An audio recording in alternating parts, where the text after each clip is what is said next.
guys, good morning. Happy Sunday sa lahat. So ngayong araw na to is magluluto tayo ng ating ulam pananghalian. So ngayon lang ako ulit nakagawa ng video ko. So magluluto tayo ng ulam. Kung bago ka pa lang sa aking channel is paki-like, subscribe, and paki-share. So, ngayong araw na to ang maglulutuin natin ng pork belly with ano ba yun? Tawag nito? Sinabawang pork belly na may taro. Okay? Tara, samahan niyo ako magluto. So, ito na po yung ating pork belly. Tsaka yung taro. Siyempre, hindi mawawala ang ating Chinese pechay at saka ang ating seli green. Ito na po yung ating kamates, luya at bombay. Siyempre, hindi mawawala ang ating Knor, pork cubes at saka ang ating magic sarap. Tara, samahan niyo ako magluto. So guys, yan na po yung ating pork belly boneless.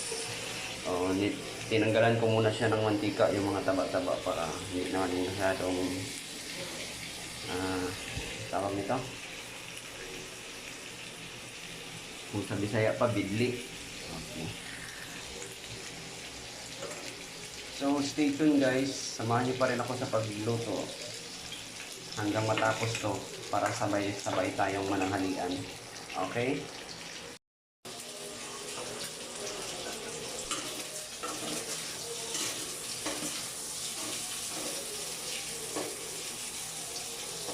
So, pakukuluan na natin siya ng tubig.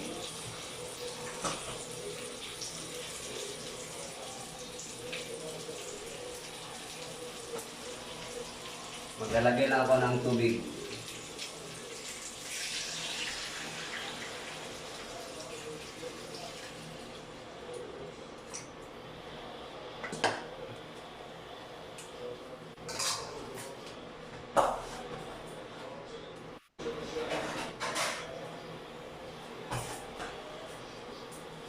Tapos kung nilagyan ng tubig, so tatakpan na natin.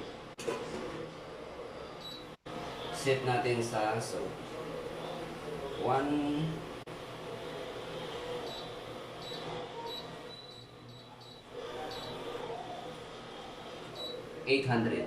para hindi naman masyadong mainit. So, pakukuloy natin siya ng 30 minutes. So, stay tuned. A few moments later. So guys, medyo malambot na po yung ating karne.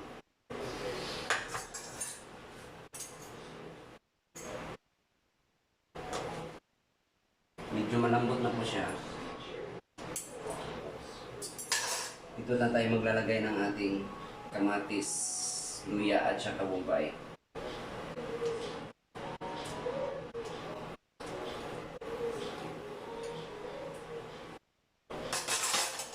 At isasama na rin natin ang gabe, taro.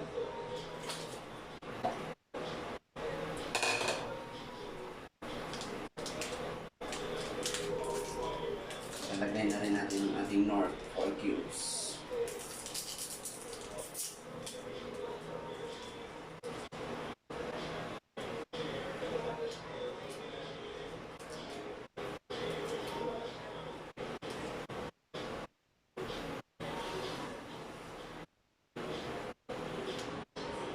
Tatakpan lang natin ulit at papakuluan natin hanggang lumambot ang karne tsaka ang taro. Okay, stay tuned guys. So guys, ito na po yung ating napakuluan. So malambot na po siya. So titimplahan na natin siya ngayon ng ating magic sarap all in one.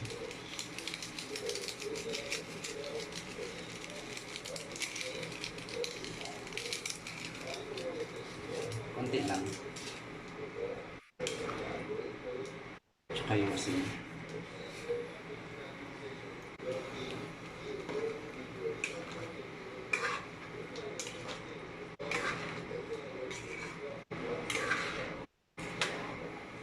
At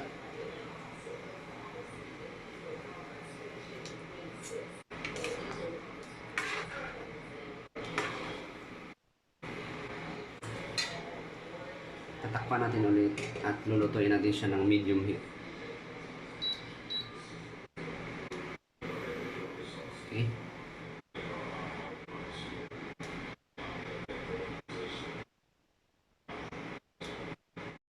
So guys, luto na po ang ating pang lunch na ulam. So ito na po siya. So titikman natin.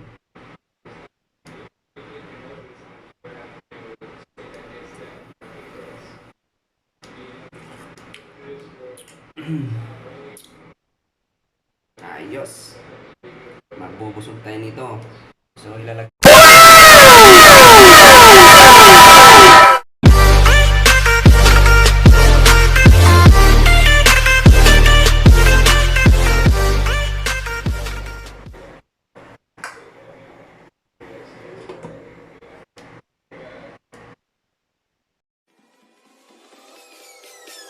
Peace.